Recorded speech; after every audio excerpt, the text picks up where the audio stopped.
my task was to go out into the city and overhear people or talk to people and sketch them and hand in comics. This is one panel of a collection I did of from different locations around the city, particularly comics. So I thought it would be a good one to start with. But the idea was that I was going to fill my space, which was almost a half page in the Village Voice every week, with life of the city. In this case, it was one big sheep meadow picture I did. I don't promise that every strip, every dialogue came from that same day, but definitely from that world. I love when somebody says, I say bullshit. People are go into art because it's an accepted way to fail. Somehow that resonates with me. So that's what I did. And since I loved life drawing, this was a golden opportunity without a boss to tell me what to do. I could go and do what I wanted. And it being the 70s, of course, it was all about the what Tom Wolfe called the me generation. It was people self-involved. The revolution was pretty much over, and it was so people were talking. No cell phones, so it was all just uh, out in the open. Not that there weren't some revolutions left, there were, and I tried to get close to them where possible. This took place down Wall Street with protesters who were trying to get people to wake up to values besides money, except for the cop, of course, who didn't care for either side, but his job was to knock me out of the way. So that This, was this is before Occupy Wall Street. this was way before Occupy Wall Street, but basically that idea was still around. Um, this always enjoyed this one because I love life drawing. Somebody told me there was a place in a single scene out on in Amagansett. I didn't know hardly anything about uh, the Hamptons, but this was called they called it Asparagus Beach because if you approach the beach from a rowboat, it looked like a series of asparagus lined up along the beach. I have very light skin anyway. I'm used to it. I put a beach towel over my head with a little pad and I sketched all day long. Uh, I had a marvelous time, including this woman's first comment. People say this is superficial. It really isn't. She was talking about her life in Amagansett, but for me, I wondered whether there was also a commentary on my comic strip. So I went from overhearing naturally, you don't just want to hang. I wanted to adventure a little bit. I wanted some excitement. So I would go to places which in the 70s were where the action was. In this case, it was a collection of UFO folks. And kind of a comic thing, if you think about it. If you were a baby, he says, in a womb and someone inserted something in there, of course you'd say, that's in a UFO. But anyway, that was one of the more fun places of the sort I would go to. So that was my deal. The single scene in the 70s was a big deal. And I aimed myself and my pen and pad in that direction. This took place at the Unitarian Church in the Upper West Side, where they would have chocolate chip cookies and tea, and people would get together. And it was kind of a single scene, probably people on the hunt. So I was going there, I was scheduled to go there one evening, and a friend of mine, an illustrator, quite good illustrator, said, I won't name him, said, that sounds like fun. I'd like to go along with you. I said, great, I'll meet you at the side door and we'll go in. When we got there, he said, no, how does this work? And I said, well, we go in and pretend to be a singles on the make and reveal something of your personal life, which I would make up, and take notes on whatever was handy, my shirt cuff or a napkin. And he said, you mean you lie? I said, well, yeah, I guess that's true. He said, I can't do that. And I realized that what was I doing? I was either a voyeur or a real reporter or someplace in between. This is a panel from one of the comics of that sort of venue where people are revealing themselves, letting it all hang out, as they said in those days. And I was part of it. There was one kind of event that was fairly useless for me because those are musical events because I couldn't hear anything except the music, which didn't help when I'm listening for overheard dialogue. This was, you may recall, the Plasmatics Oh, at sure. CBGB. CBGBs? Yeah, Max. that was CBG, and of course, I was backstage with these guys. That's when the famous Wendy Williams Lee Williams, yeah. in the front. So I could the discussion backstage was also whether pantyhose came in extra large, was that sort of thing. But anyway, that was so I was well into it by this time, and of course, sex was a very big deal between the feminist revolution, the sexual revolution. Sex was coming out of the shadows. This was the Pink Pussycat boutique on West 4th Street in the West Village. Right. Lit up, stuff displayed on open counters. It was all up. It was all ready for the general public to go. There was no dark corners. I even went behind the counter at one point and demonstrated a. They had a dildo with a wind-up thing in back, so it would go back. Anyway, if you see that woman in the upper right, sexy-looking babe, that's the way I saw her anyway. Years later, I got a email from a John Sarno describing himself as an old guy in a plaid cap living in London, a marketing expert. And he said it was my comic strip. That was the guy. That babe back there was this now trans man. Oh, wow. And he said, I want to thank you for that comic strip. It really helped me change my thinking. Wasn't until years later, but he became a trans male. But that was that was. Well, did you ever think you'd have that impact on readers? There are stories. I don't have time now. I'm going to tell you one more when we come to it. Anyway, one more on sex. You remember the Plato's Retreat? Probably didn't go, but you remember it.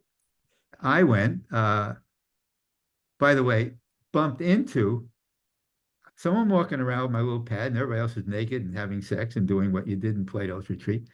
I bumped into Harvey Kurtzman. Harvey Kurtzman, who said he was doing research for Little Annie Fanny, which was running in Playboy magazine. But my story revolved around the lifeguard. Because there was a pool there, they needed a licensed lifeguard. So I went and interviewed him. Of course, he was at the deep end of the pool because that's where the problem would arise if there was going to be one. But it was empty because everybody was at the shallow end doing what you do in Plato's Retreat. More sex. I would meet characters. Some people who are fans of my strip from back in the day will remember the Rug Man. This is a guy, problems of some sort, but pretty regular also, who would wrap himself in a rug remnant on the street, on the sidewalk, in the hopes that people would step on him, not knowing he was inside. And somehow he was getting off on that. Mhm. It was exciting to him. That was the Rug Man. I did 3 stories on him because he was irresistible. And at this point, what I'm doing is interviewing, sort of singling people out from the crowd because they were so interested and asking them if we could talk about it. In this case, it was an interview which I then turned into an illustration of what he would go through each time he went. I was doing more and more of that. This was also the era in the 80s of the music videos. Right? Mhm. So this is Lionel Richie. Bob Giraldi, well-known director, advertising director in those days, you probably know his name, Of course. was going to do a music video of Lionel Richie in LA. And I said, can I come along? I knew Bob from advertising. He said, sure, come along. So there's this huge hangar space in which it was going to be a Latin, I forget what the name of the music video, running, I forget. But anyway, it was very Latin, and they hired a Latin dance troupe to back him up. Mhm. But they were short one guy. So Bob said, Stan, put on these hip clothes and you be in the dance part of the thing. But me being not particularly cool and Latin, he decided, Stan, you're a little bit too much of a bozo in there, so we're going to use the son who happened to be there of the guy who was playing the priest on the other end of that panel. So I became a punchline in my own comic strip. Hilarious. This is the story, a little bit of a story. I'll try to tell it fast, but it's kind of charming. I got very involved in the squatter movement in the East Village. I thought it was a big time story. Homelessness was on the rise.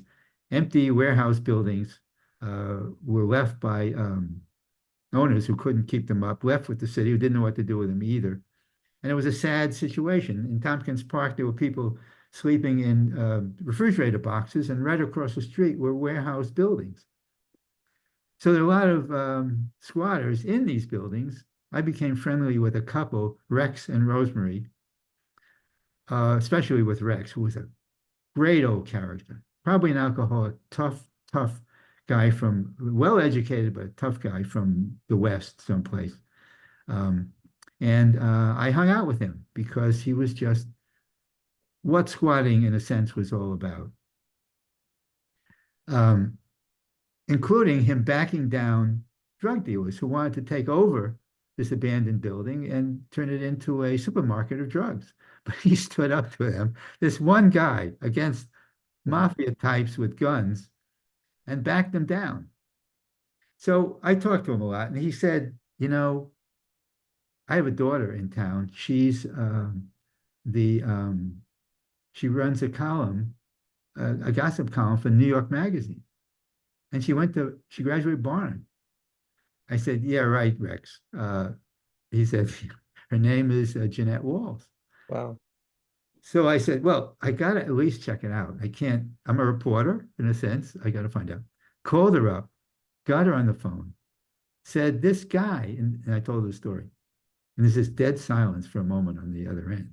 It turns out she had hidden this fact for years, that both of her parents were squatters in East Village, eating out of garbage cans in a way. But it was a lifestyle of their choice. Exactly. It was, but it was not her lifestyle. I mean, she was traveling at a pretty high level, New York City columnist. She was hiding it. But this strip, she later told me, along with a couple other issues that came up, made her realize she had to come out of the closet. Mm-hmm. And she did, and eventually wrote the brilliant and popular novel Glass Castle, sold 1 million copies, which also was turned into a movie with Woody Harrelson playing her father, Rex. And she gave, what I love is she gave this comic strip to Woody because it best synthesized who Rex was. Wow. It was lovely. Anyway, moving on, the 80s was all about the uppies arriving in town with their MBAs, very different from their older sisters. I mean, this is basically a boomer story. This woman says in the first one, feminists made me sick. Women's lib is a crock. I got a C in feminism from my lesbian teacher college. It's all about lesbian teacher in college. It's all about money. So everything changed for my comic strip. Again, interviews, illustrated interviews, but I never made up a word. I want to be clear about that. I never made up a word or changed a word. It was all, I edited, I had to, for my word balloons. But this was an example, a good example of how I wrote down what people said, including the uppies were also about health. For a lot of women, really for the first time. So it was power, shoulders, and muscles. And as she says here, biceps are the new breasts. I went to a gym where a lot of these women were working out. What else was the 80s about but cocaine for people who could afford it? And I did this story, hung out with this guy who was a heavy user, but also a heavy-duty moneymaker on Wall Street. That was the opposite end of the scale from squatters, I guess. And 80s were about AIDS, not funny stories, about AIDS. I was friends with this guy who, at the time I did this story, was dying. Everybody knew it. He was dying. Tough guy, trying to make the best of it. It was Christmas. He lived upstairs on St. Mark's, very near Avenue A, in a walk-up. So it was tough for him. When he left the apartment, he had to be prepared for anything. But he not only was suffering with AIDS, he had gone undercover for some journalists who were trying to trap a doctor who was selling phony meds to people who were suffering from AIDS. And he's now long gone. Okay. And I'll just touch on some of the high points of the comic strip. Racism was everywhere. You didn't have to be in the 70s or the 80s. It was inescapable. This was a more humorous version. A guy who you can look up today. His name is Sarge. He's a half black, half Jewish stand-up comic. But at this time, he had been raised by a Jewish family, so he was actually very conversant of Jewish humor as well as black humor. And here he was literally they sent him to what he called a WASP upscale boys school where he was on this crew team, a freckled black Jew trapped on a boat with guys named Brookings Chandler. I can't not talk about The Voice here because it was so much central to what I was doing. I was standing next to some copy editors at The Voice one day, and I hear coming over my shoulder, "Is blowjob hyphenated?" And that it played out from there. I don't know if you can read all of Oh this. yeah, this is one of my favorites, Stan. Mine too, actually. And speaking of The Voice, if I have a little time, there was a young cartoonist, black cartoonist named Jerry Kraft, who has gone on to become a very big deal.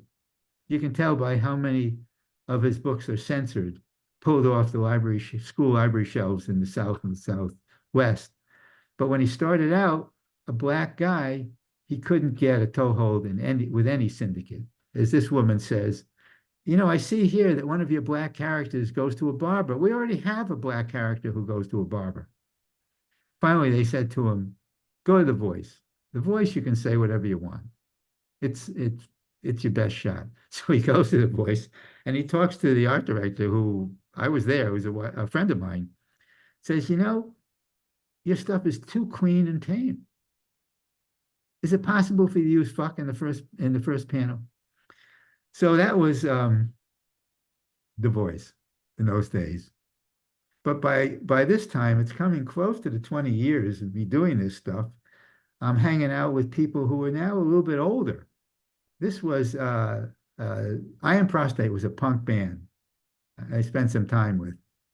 They went they went into the suburbs to visit some young punk fans, high school punk fans, only to discover that these guys were even scarier looking than my friends were, and at the same time were far more interested in filing Schedule Cs and good health care benefits. And they were making fun of my friends who were beginning to feel like, they were a bit over the hill. So that was kind of where we were all going. I throw this picture in as a kind of a final example. I too was moving on. The world was, New York was, and I was. So I had long hair for a long time and a mustache for a long time. But this was my jokey attempt but real. Those are, and true, my words. But the other words are because it was a young black guy who opened a barbershop in a abandoned building and was doing the latest trends. So, so that was me. And that's kind of a quickie overview of my strips.